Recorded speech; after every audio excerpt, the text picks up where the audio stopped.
প্রস্তুতি হয়নি কিন্তু সময় ফুরিয়ে গেছে। এই সমস্যাটা আই গেস আমাদের লাইফে সবার হয়েছে।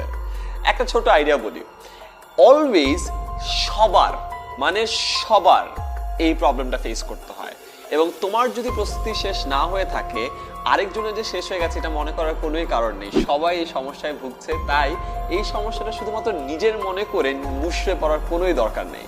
তোমার আশেপাশে যতজন আছে কারোই পড়া শেষ হয় নাই, সো ওই জিনিসটা মাথায় রেখে একটু চেষ্টা করে দেখো পড়াশোনাটা যতদূর সম্ভব শেষ করে ফেলতে। বিশ্বাস হয় না? তোমার ফ্রেন্ডকে কল করো, জিজ্ঞাসা করো দোস্ত কতদূর হয়েছে, ও তোমাকে বলবে দোস্ত কিচ্ছু পারি না। অনেকদিন চলে গেছে, পরীক্ষা চলে আসছে, পড়া হয়নি। এন্ড পড়া হয়নিতে হয় নাই, পড়া যে হয় না এই জিনিসটা চিন্তা করে আরো বেশি পড়া হচ্ছে না, যে কেন পড়া হয় নাই। তাই আমরা যেন বেশি ওভারথিঙ্ক না করি, যা হওয়ার হয়ে গেছে, যা করার করে ফেলছি।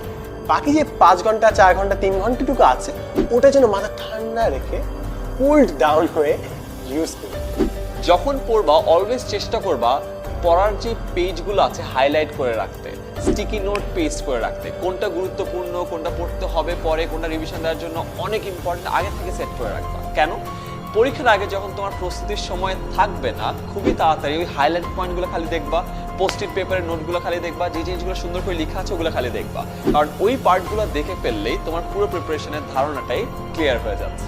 পরীক্ষার সময় কিছুদিন আগে অনেক নতুন নতুন থিওরি আপনার সামনে আসবে, নতুন নতুন টপিক আসবে, আর নতুন নতুন টপিক পড়তে যে আগেগুলো যদি ভুলে যায় তাহলে তো লাভ হইল না, তাই না? তাই পরীক্ষার আগে যদি সময় কম থাকে, নতুন টপিক না শিখে যেগুলো আগে জানতাম ওগুলো যেন পাকাপোক্ত করি। 20টা নতুন জিনিস শিখতে যে যদি 80% আগে যদি ভুলে যাই, তাহলে কিন্তু লাভ শূন্য। সময় নেই, পড়াও অনেক কিছু বাকি, বোঝারও অনেক কিছু বাকি, ভিডিও লেকচার দেখতে হবে, কিন্তু কিভাবে শেষ করব 1 ঘন্টার লেকচার? কোনো চিন্তা নেই, ইউটিউবে কিন্তু একটা অপশন আছে, স্পিড ফাস্টার করে দিয়ে দেওয়া যায়। 1.5x দিয়ে দিলে তোমার স্পিডটা 1.5 গুণ বেড়ে যাবে। তার মানে তোমার যদি 1 ঘন্টার একটা লাইভ ভিডিও দেখতে হয়, 10 মিনিট স্কুলের ভিডিওগুলোকে একটু 1.5x এ দিয়ে দাও, তাহলে 1 ঘন্টার ভিডিও 40 মিনিটে শেষ হয়ে যাবে। সময় ফুরিয়ে গেছে কিন্তু প্রস্তুতি শেষ হয়নি।